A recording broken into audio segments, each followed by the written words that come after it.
Well, good morning and welcome to Hope Online. My name is James and with me is Ty. So whether you're joining us for the first time or you've been a part of Hope Online for a while, we're really glad you're here. That's right, man. We all have moments in our lives where we wish we could go back to our past selves and give some practical advice. Like, hey, you should buy Bitcoin or do not date that person. But what if we actually shifted our focus a little bit and asked, what would our future self tell you to do today? I love this question, and that's why we're starting 2025 off with a brand new series, You'll Be Glad You Did. And it's all about learning how the choices we make today can shape the future you've always wanted.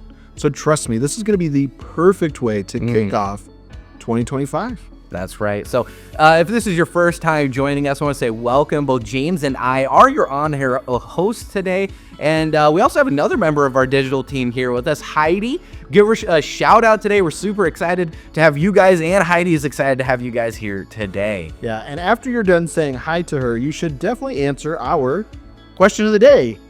Question of the day. What is it, James?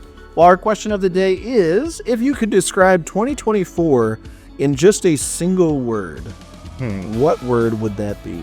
In one word. Oh, that's hard to answer right off the bat. A little bit. Can I have a second to think through it a little bit? Go for it. I'm going to just take that opportunity to think on mine just to make sure that's the one that I want to say. But if you have your word, be sure to let Heidi know. And if you don't have your word and you want to stall for time like we're doing, you should let Heidi know where you're joining from today.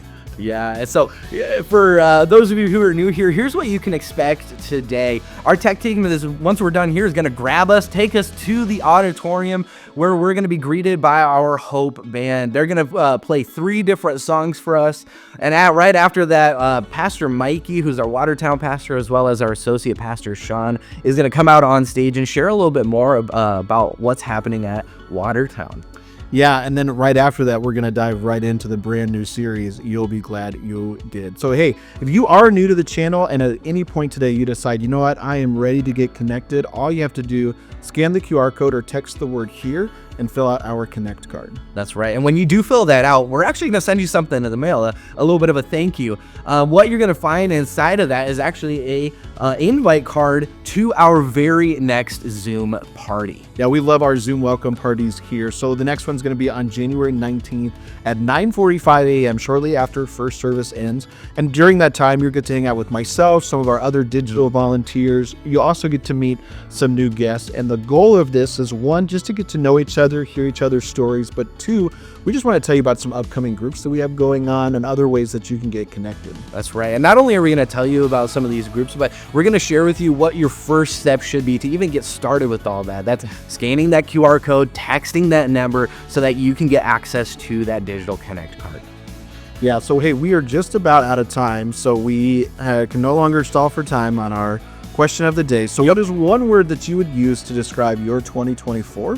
I went with thrilling, and I say it like a roller coaster, but I know when we say like the down parts are like really bad, but yeah, roller coasters, that's the best part. So the fact that we had so many good parts, like it felt like a good roller coaster. That's a good way to think about it, man. I like that. For me, my word is growth.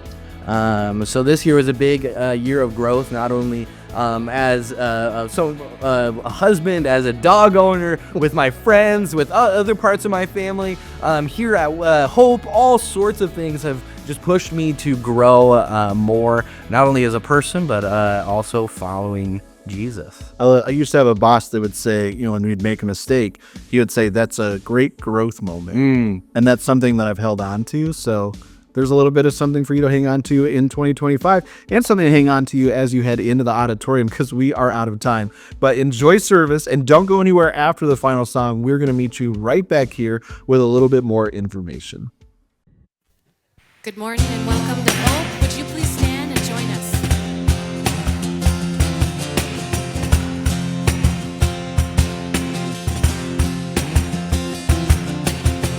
When all I see is the battle, you see my victory.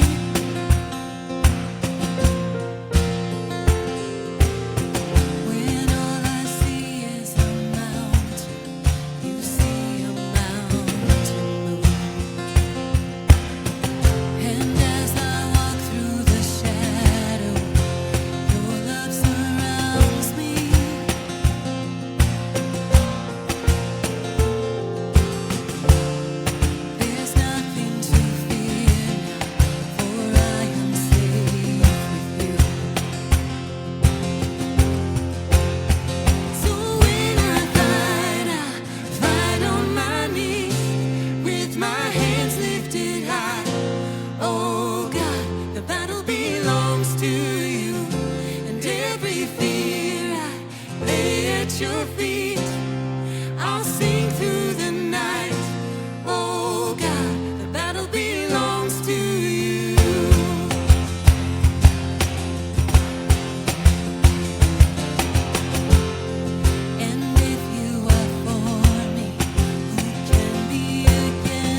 thou my vision, O Lord of my heart. Not be all else to me, save that thou art. Thou my best, Lord, by day or by night. Waking or sleeping, thy presence my light.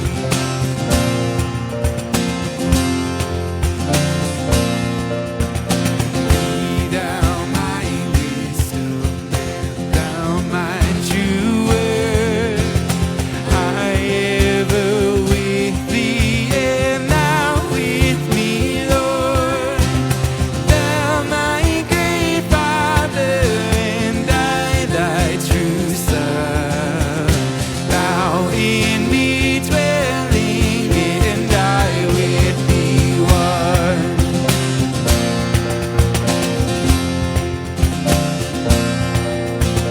Riches I heap not on man's empty praise.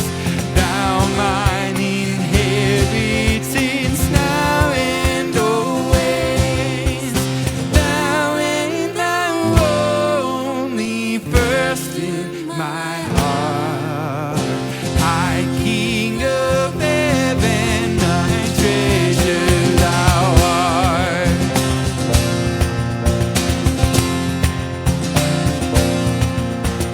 High King of heaven, my victory won. May I reach heaven's joy, so bright heaven's sun. Heart of my own heart, whatever befall, still be my vision, ruler of all.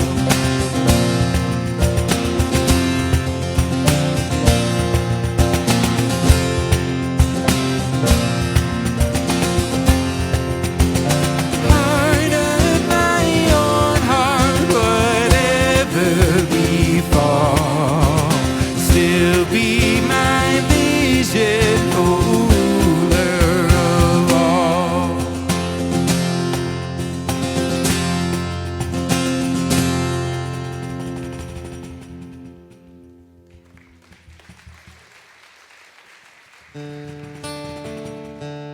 How I long to breathe the air of heaven, where pain is gone and mercy fills the streets.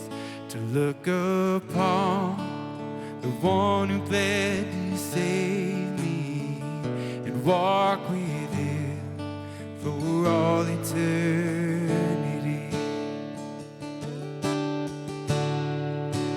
There will be a day when all will bow before him. There will be a day when death will be no more. Standing face to face with he who died and rose again. Holy, holy is the Lord. And every prayer we prayed in desperation, the songs of faith we sang through doubt and fear. In the end, we'll see that it was worth it when he returns to wipe away our tears. There will be a day when all will bow before him. There will be a day when death will be no more. Standing face to face with he who died and rose again. Holy, holy is the Lord. And on that day, we join the resurrection and stand beside heroes of the faith. With one voice, 1,000 generations sing, worthy is the Lamb who was slain.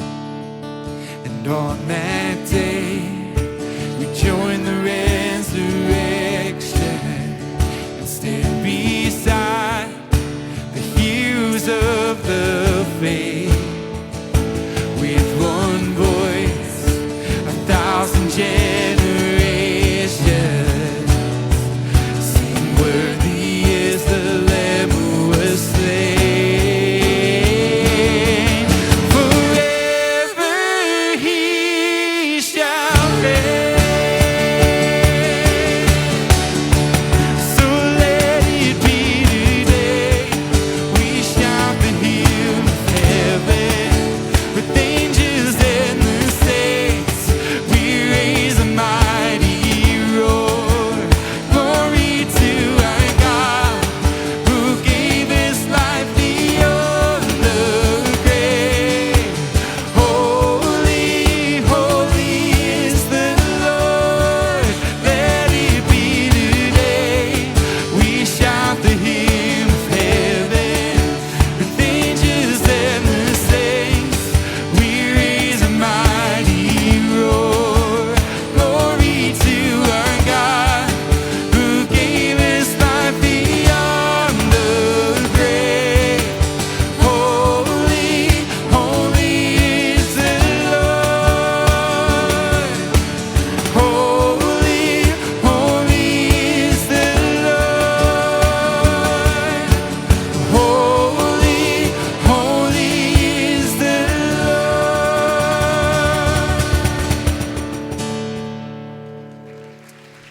What a good God we have, and we praise. You guys can take a seat. We've got an update for you as we head into 2025. Happy New Year, Hope Church. My name is Casey. I serve as Hope's executive director, and we love the new year here.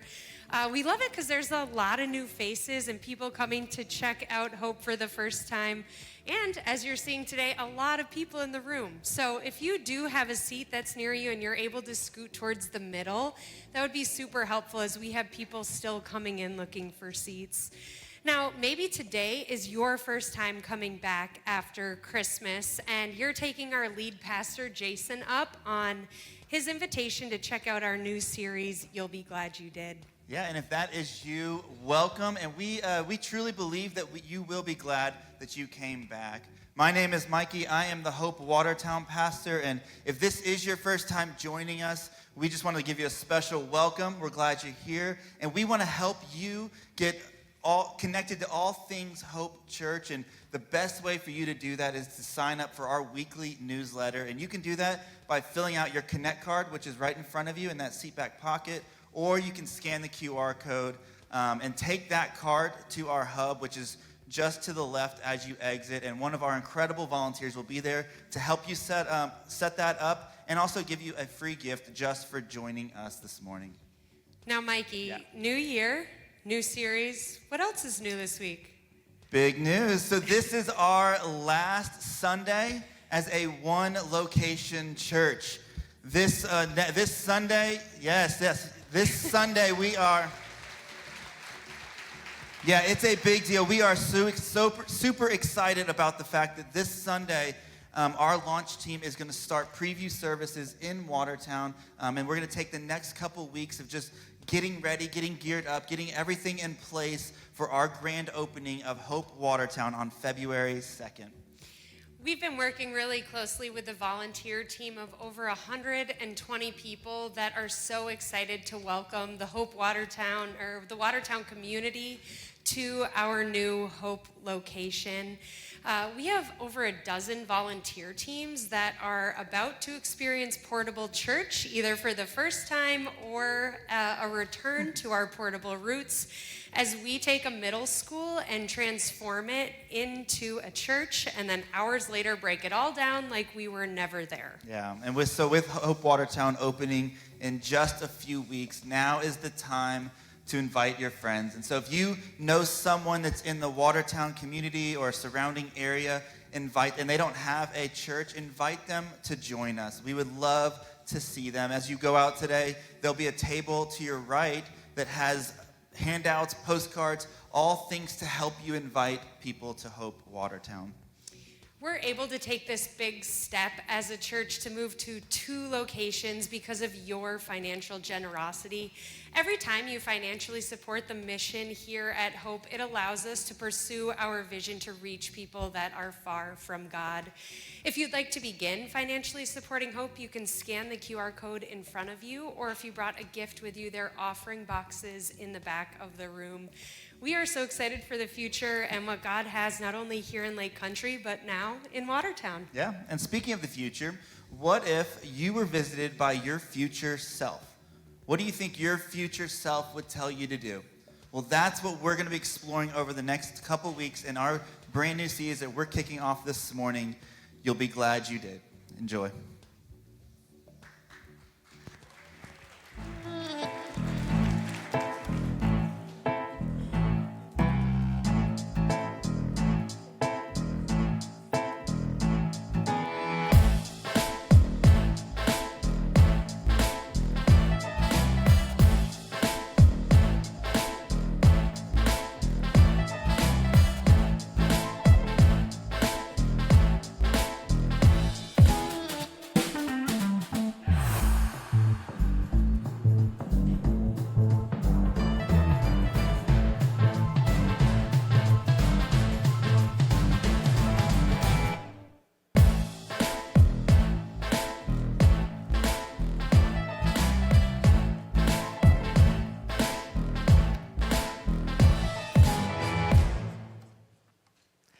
Good morning, everyone. Happy New Year. Happy 2025. Welcome to Hope Church. If this is your first time with us, I am Jason, Hope's lead pastor, and you chose a historic Sunday to be here because, as Casey and Mikey said, this is our last Sunday as a single location church. Now, let me give you the context for, hold your applause, for what we're talking about today.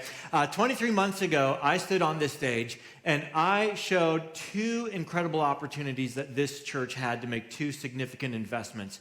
One was to invest in the faith of the next generation, and the other is to invest in the next location of Hope Church. Since that time, we've added an addition to our next generation wing, and already that's paying dividends. Every single week in 2024, we were able to serve over 300 children and students in Hope Kids and Hope Youth through our next generation ministries at Hope, because we believe the faith of the next generation is worth everything to us as a church.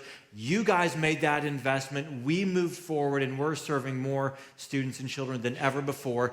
And I said, we can invest in the next location of Hope Church. And next Sunday is the opening of our Watertown location at Riverside Middle School, 2 services at 9 and 10:30. Now, as excited as many of us are for our church to be taking this step, I'm going to take a few minutes before my real sermon begins, because I want to set and calibrate your expectations properly with what we're actually going to experience over the next couple of months.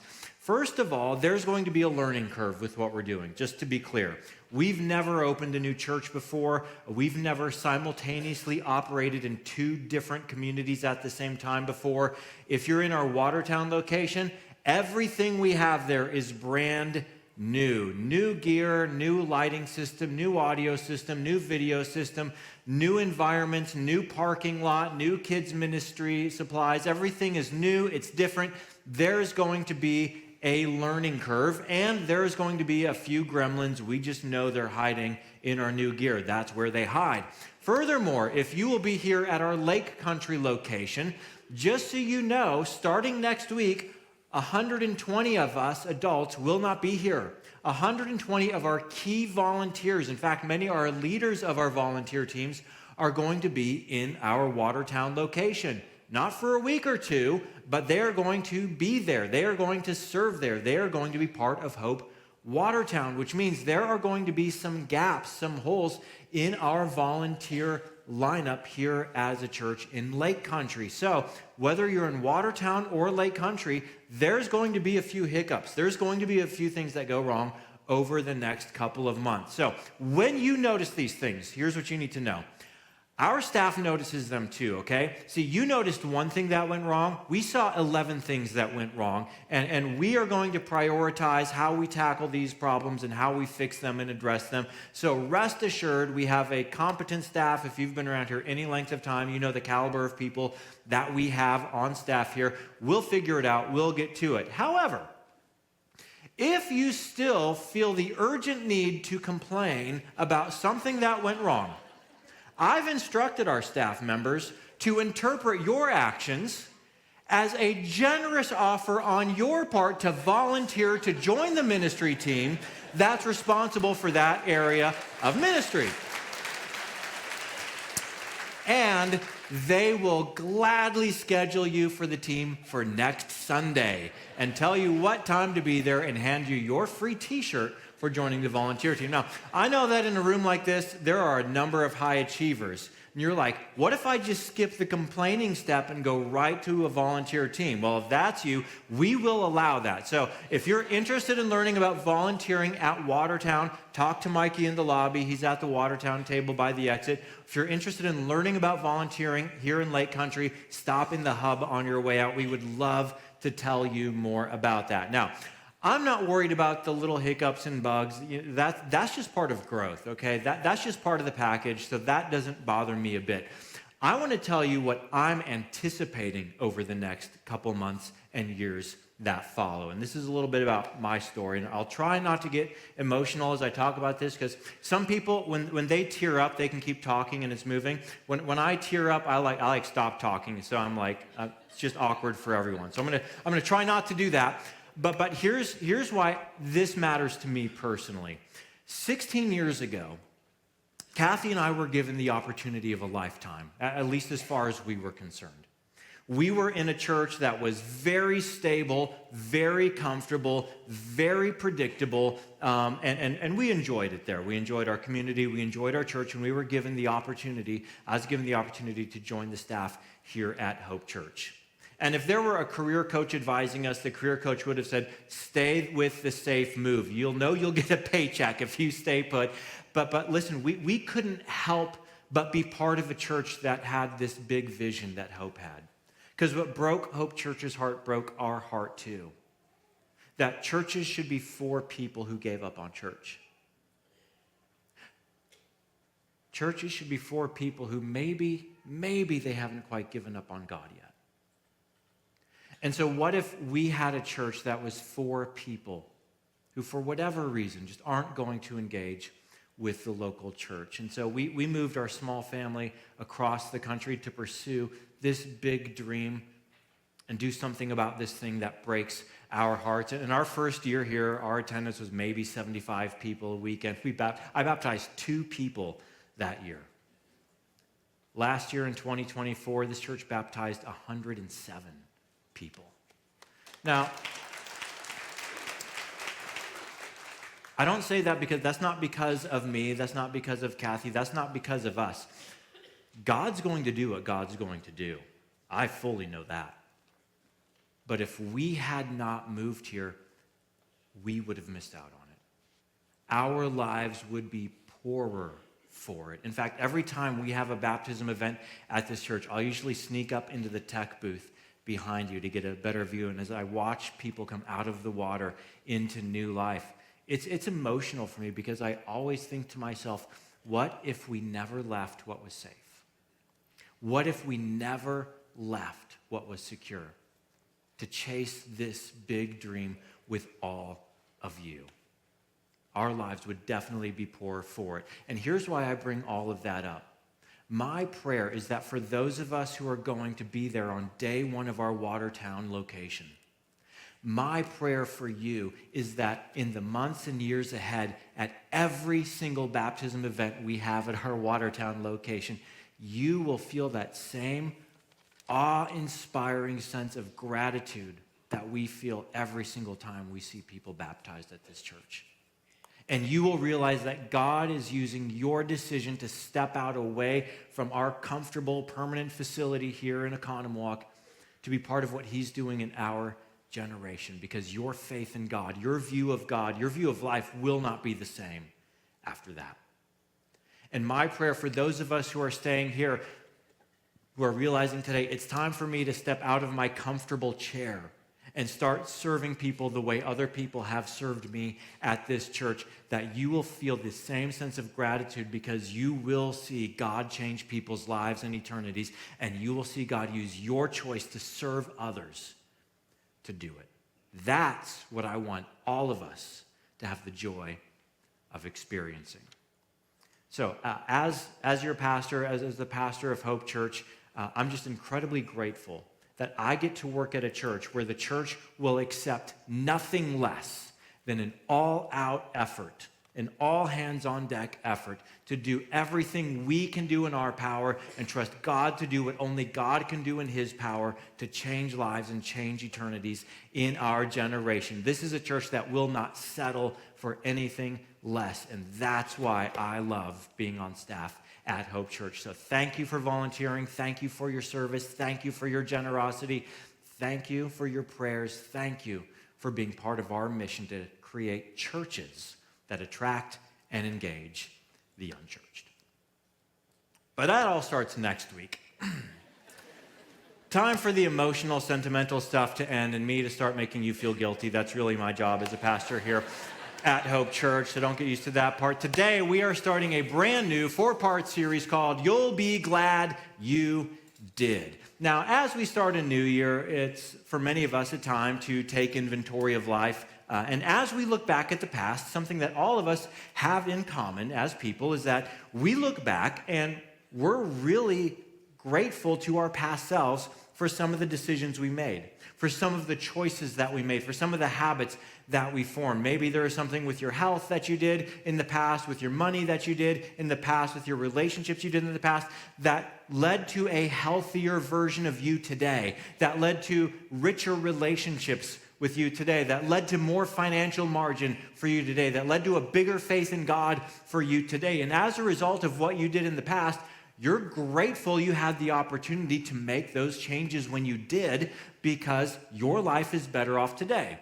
The other thing we all have in common when we look to the past is that there are some decisions we wish we had not made, some habits we wish we had not formed, because our lives are poorer today because of the decisions that our past selves made, the habits that our former selves picked up that led to less financial margin today, or poor physical health today, or God seems more distant today, or worse relationships today, or a reputation today, or missed opportunities today.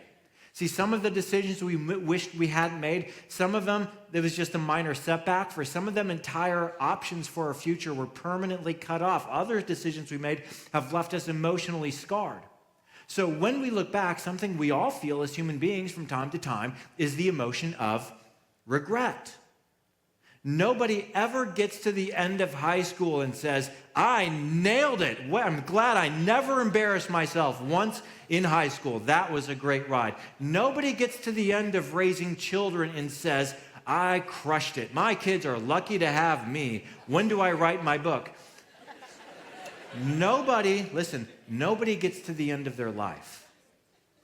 And let me tell you something, as a pastor who has sat with people in hospice, nobody gets to the end of life without looking back with the clarity that comes from sitting on the edge of eternity, without realizing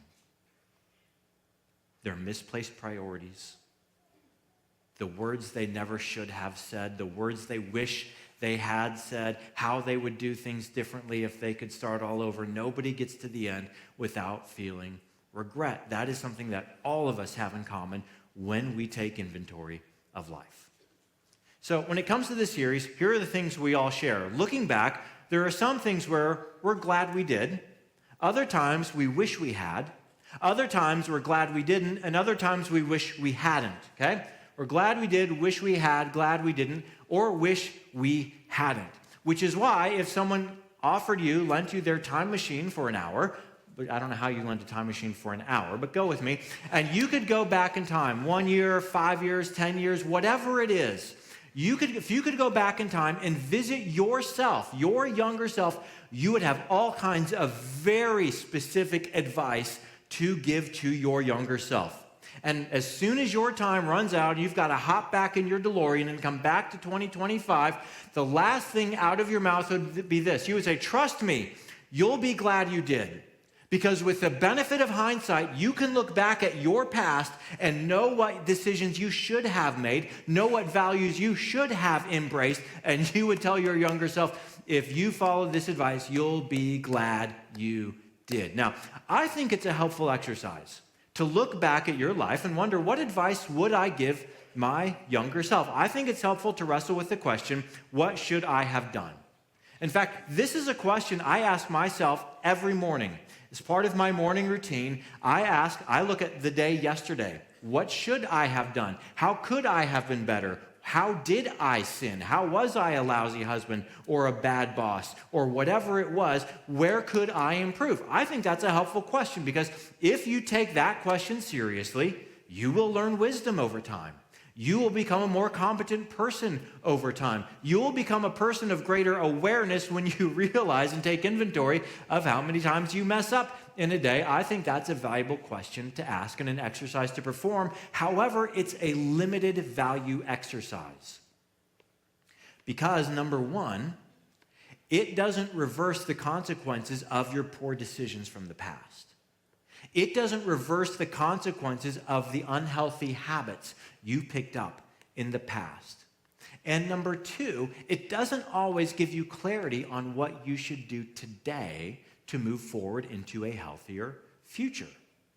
That's why in this series, we're going to wrestle with a different question, what I think is a better question. This is a question that if you learn to ask it of yourself with every key decision in life, you will be better at making decisions. This is a question that if you ask it every morning before you start your day, you will be a better performer at work and a better person to relate to in your family. This is a question that if you had learned to ask it in your past, would have saved you heartache, would have saved you regret, would have saved you tears, and it would have given you instant clarity on what the right next step forward is in life. And that's our question of this series. What would the future you tell you to do? If this afternoon your future self showed up out of nowhere and said, I'm you from the future, I've got some advice for you. And as they sped away, they said, trust me, you'll be glad they did. The question is, what would the future tell you to do? Now, here's the interesting thing. You don't need to think about that question for more than 10 seconds before you start to figure out answers to that question. Isn't that true? If I said, what would the future you tell you to do? You say, I know what the future you would tell me to do. Save more, spend less. I already know my future self would say that. Or maybe it would be eat healthier. Come on, lay off the processed foods. Try a vegetable. Or maybe get more exercise. I know I should do that. Or it'd be prioritize your family, not in your heart, on your schedule. On your calendar, prioritize your family. You know the future you might tell you to do that. Or maybe it would tell you, have a hard conversation. There's a conversation, you've been putting it off, and it's not getting better, it's getting worse. Your future self would say, just have the hard conversation. Or maybe your future self would say, quit pornography. You will not like where it leads you. Get help with that. Or maybe the future you would say, schedule the appointment. Quit putting it off, put it on the calendar. Or maybe the future you would say, just apologize. It's not worth your self-righteousness.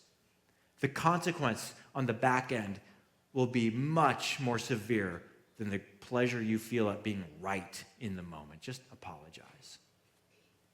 See, it doesn't take long to start to hear what your future self would tell you to do.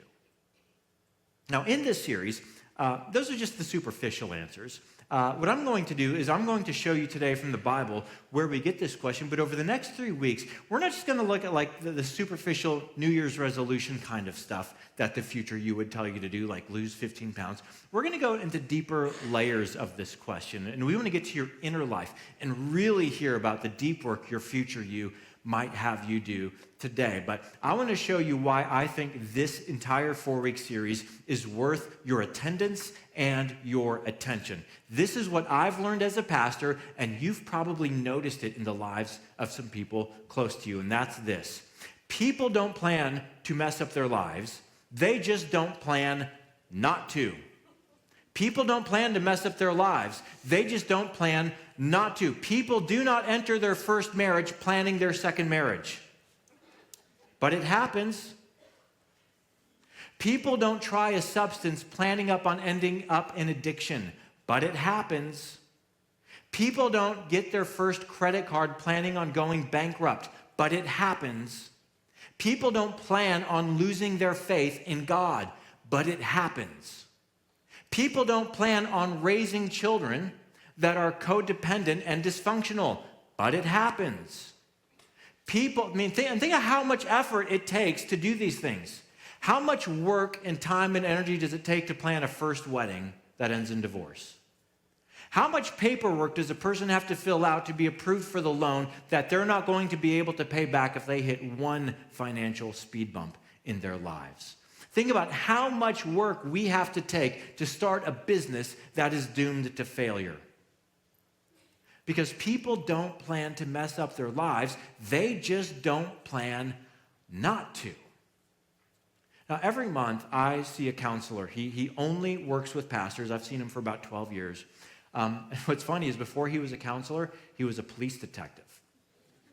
And he said, I don't know why, but I understand how criminals think. And I understand how pastors think. True story. You can make of that whatever you will, but that's a true story. Anyway, he coaches pastors now, does counseling with pastors.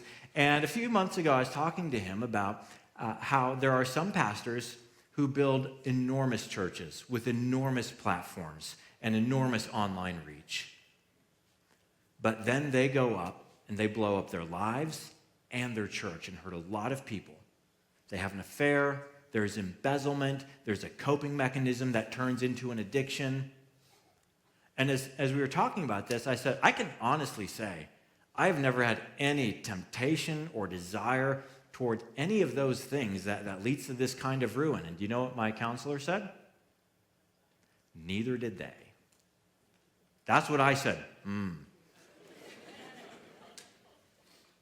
Because people don't plan to mess up their lives. They just don't plan not to. In this series, we're going to hear from our future selves. That's my goal, that you would hear from your future self.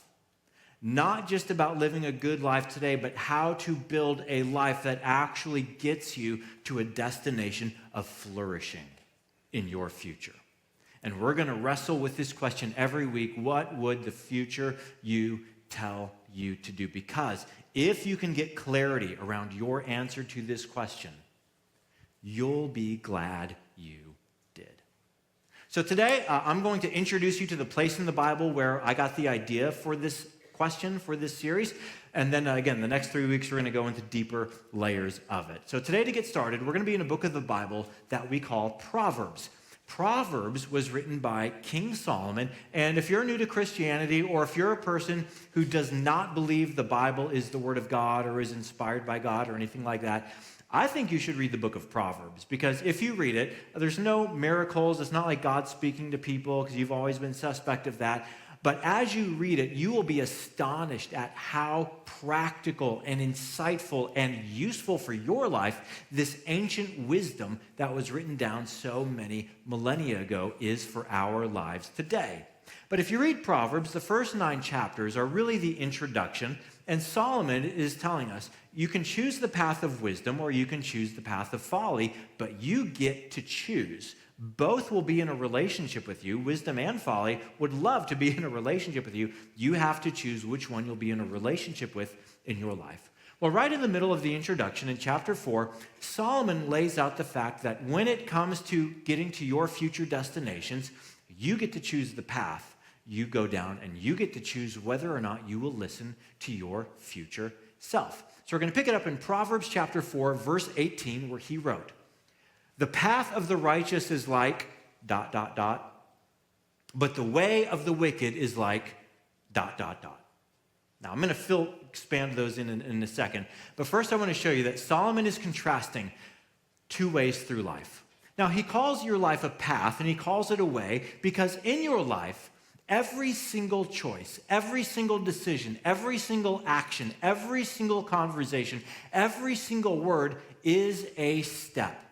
It is a step forward down a path. And it is a step forward down a path that has a destination. And he says it will either lead you to a path of righteousness or to wickedness. Now, those were technical terms for Solomon. Righteousness is a word that talks about a status you can live in. It is the status of living in right relationships or in wholeness or with integrity, first of all with your Creator. When you think of God, it is well with your soul. And it is a path, it is decisions and actions and behaviors that lead to wholeness or integrity with the people around you. Peaceful relationships, flourishing, satisfying, life-giving relationships. And finally, the way of righteousness is to live in a right relationship, to live in a sense of wholeness and integrity in your inner life. To have an inner voice that is at peace. To have a heart that is at rest, a non-anxious presence in your inner life. Solomon says there is a path that leads to wholeness, to flourishing, to righteousness. But there is also a way that leads to wickedness. Wickedness is being out of alignment, out of harmony, out of wholeness with God and with others and with your own inner life. Now, let's expand these verses and see what he has to say about them. The path of the righteous is like the morning sun, shining ever brighter till the full light of day. So the image in his mind is as you step out of your house, when on the eastern horizon, the first tinge of orange or purple light is visible in the night sky. And as you set out on a walk, with every block, the sky gets a little bit lighter and a little bit lighter and a little bit lighter until finally the sun rises and you have the full light of day. He says, that's the path of the righteous. With every step you take of love, of humility, of obedience to the commands and ways of your Creator, you will grow in your ability to see. You will grow in your ability to discern. You will grow in your awareness. Self-awareness, awareness of your true motives, awareness of God and his presence, awareness of how God designed our universe to work. With every step of the righteous, you will grow in your awareness. Conversely, but the way of the wicked is like deep darkness. They do not know what makes them stumble. Have you ever talked to someone or watched someone who is leading a life where everything is going wrong, but it's always somebody else's fault? It's never their fault. It's always their parents. It's always their boss. It's always the government. It's always somebody else's fault, and it's never their fault, and they can't seem to figure out why everything in their life is going poorly. It's because their awareness is darkening. That's the path of the wicked, with every step of disobedience, with every step of selfishness, with every step of self-centeredness. Our awareness grows dimmer. Now, as Solomon lays out these two paths through life, people who have any sense of awareness know that, is there a third path? Because I'm not exactly righteous with all of my actions and all of my behaviors and all of my habits. But I'm not really wicked either, am I? Here's the key to growing in awareness and righteousness. It is to be honest enough with yourself in the presence of God to admit your failures. It is being honest enough with yourself in the presence of God to admit your sins, to admit your disobedience against God, to admit the times when you violate your moral code, God's moral code, when you do things that you know are wrong, that bother your conscience. And to turn to the only one who is righteous, God's Son, Jesus Christ, who perfectly walked the path of righteousness, who perfectly walked the path of love, who perfectly walked the path of obedience to his Father in heaven. Yet, at the end of his path, he found the fate of the wicked when he died on the cross to pay for our sins. He submitted himself to death on the cross because he loves you. And when someone has enough awareness to confess their sin to God and look to Jesus in faith, that changes our hearts. And it aligns our hearts with our Creator when we begin to experience righteousness and wholeness with God, which leads to righteousness and wholeness with others and with ourselves. It leads to peace. And that is the path of the righteous. And as you follow it, you grow in awareness. So with that in mind, Solomon gives this counsel. He says, let your eyes look straight ahead, fix your gaze directly before you. He says, hey, you're following a path with every decision, every choice, every habit. That's forming a path. So look up. Don't look at the immediate decision. Look up. What's your destination? And can you visualize where you want your future marriage to end up? Where you want your faith in God to end up? When you are the one sitting on the edge of eternity, where do you want to end up? When you think about your finances, where do you want to end up? When you think about children who become adults, in your relationship with them, where do you want to end up?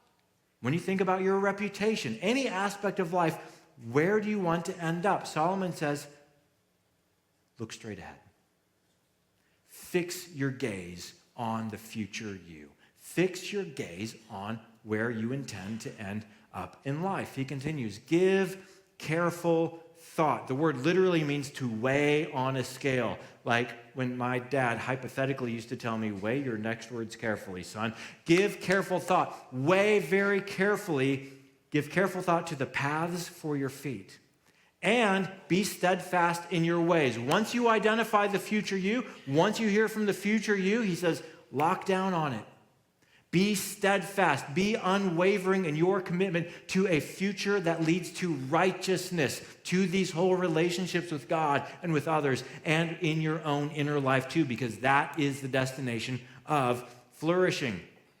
Do not turn to the right or the left. Keep your foot from evil. He says on your path, there's going to be temptations and distractions and impulses and desires to your right and to your left. Don't do it. It's a different path.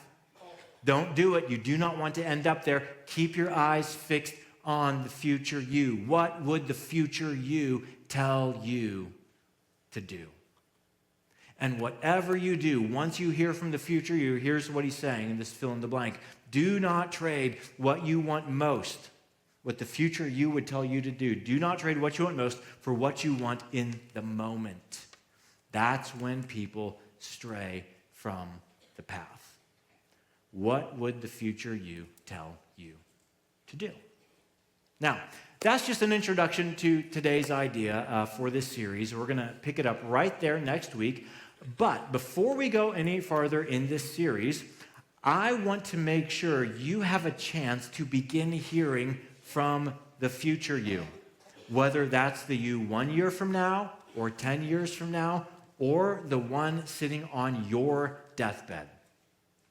If that future you could have a little bit of your time today, what would the future you tell you to do? Now, we've got an exercise to help you through this.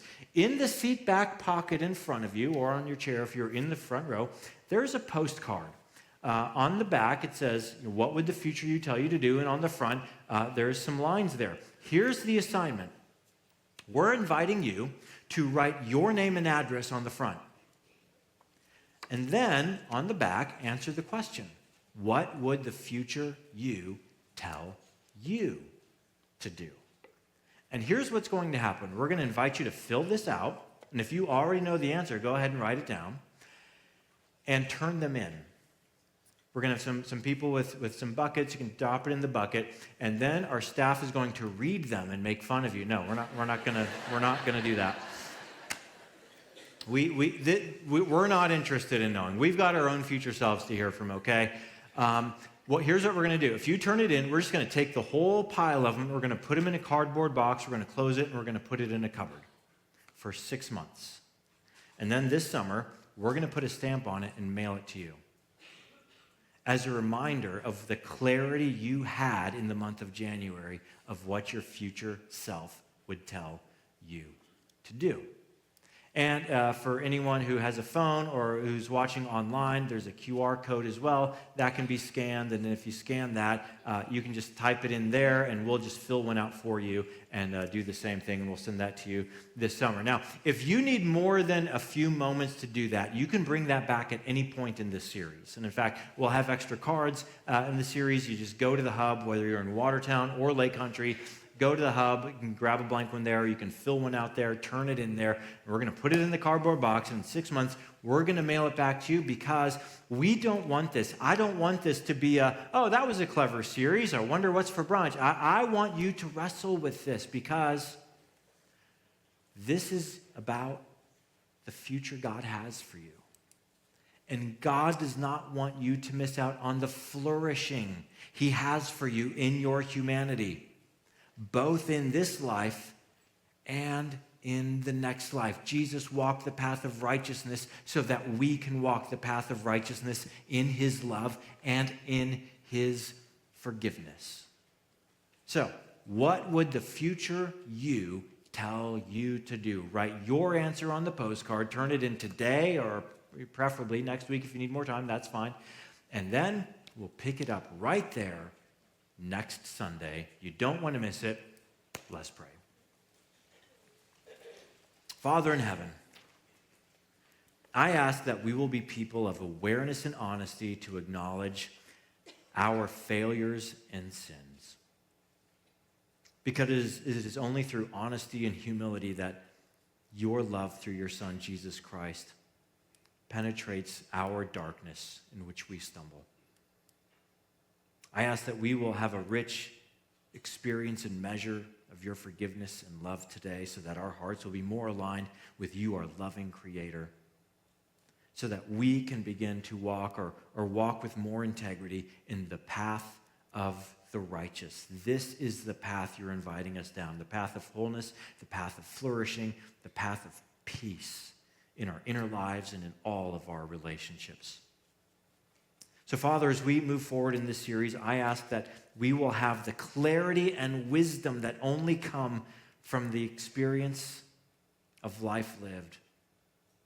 I ask that we will have the clarity that comes at the end of life to realize now with the precious time that we have left how we should number our days, how we should value our priorities, so that we can be people of wisdom and people of flourishing in our generation. So God, we pray this for your glory and for our good in the name of your Son, Jesus. Amen. Let's stand and sing together.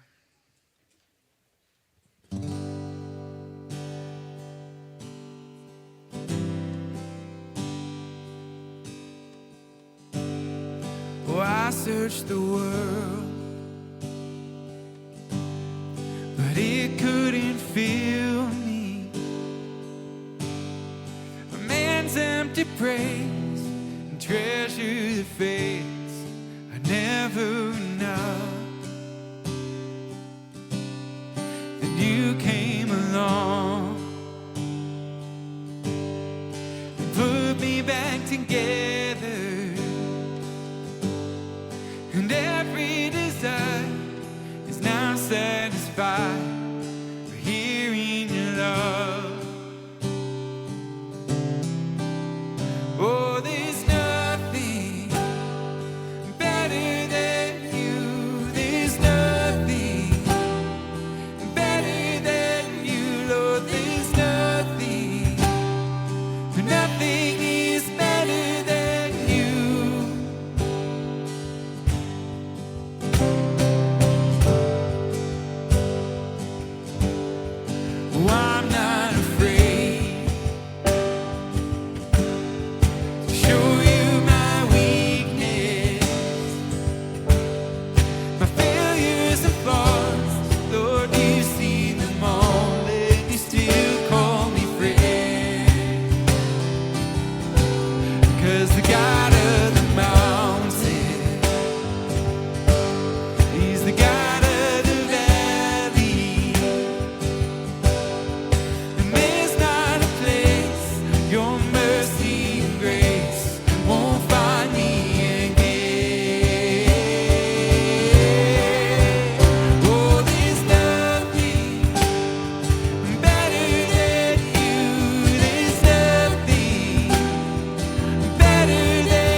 You give beauty for ashes. You turn shame into glory. You're the only one who cares. You turn graves into gardens. You turn bones into armies. You turn seas into highways. You're the only one who cares. You're the only one who cares.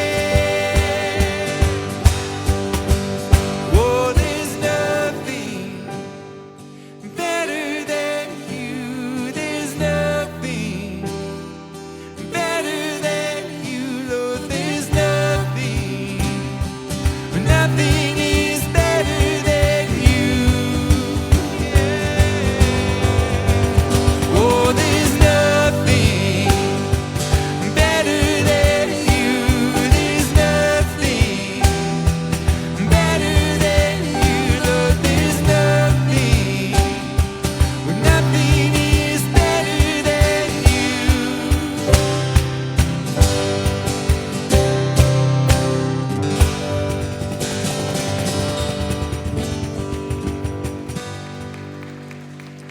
It's been such a joy to worship together today. If there's anything that you're thinking about, you'd like to talk about, maybe pray with someone about, we'll have a member of our prayer team to the left of the stage ready to pray with you. Just come right on up immediately after service as everyone else filters out of the room. We'll see you right back here next week to continue our series, You'll Be Glad You Did. Have a great week. What an incredible start to 2025. In this series, You'll Be Glad You Did. I'm already excited for next week. It's going to be great. I'm so excited for it. On top of that, earlier we asked the question how you would describe 2024 in one word. Now, if you're joining us on demand, we want to hear from you too. So drop your word in the comments Please. below. We're going to read them. We're going to respond to them. Maybe even next week, we'll give you a shout out. Yeah, I love hanging out in the comments all week. It's the best part of my job. Well, I don't know. There's so many great parts of my job. It's fair. I should probably, sorry. At the end of Jason's message, he also talked about a postcard. And you are invited to join in on that as well. So you have an opportunity to write a postcard to the future you. And we have some volunteers that are ready to handwrite your very own postcard. So all you have to do is scan the QR code or text the word "here" to the number on your screen.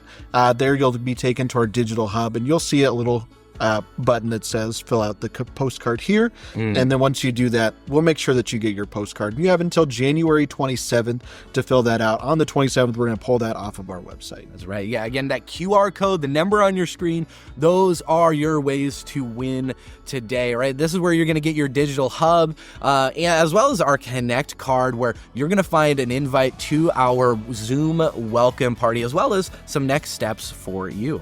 Yeah, we love having you here during the live stream or on demand. No matter how you attended this morning, we're just really glad that you could be part of our community, and we would love to help you take the right next step. That's right. So in the next few weeks, we're going to be diving even deeper into this idea of future-focused living. And if you don't want to miss out on that, subscribe to the channel, go, do all those things, because that's how you're going to get notified when we go live and when we post content on throughout the week. So you could say, subscribe to our channel. You'll be glad you did. Ooh, I like that. All right, well, that's it for us. Thanks again for being here. Have a great week, and we can't wait to see you right back here next week.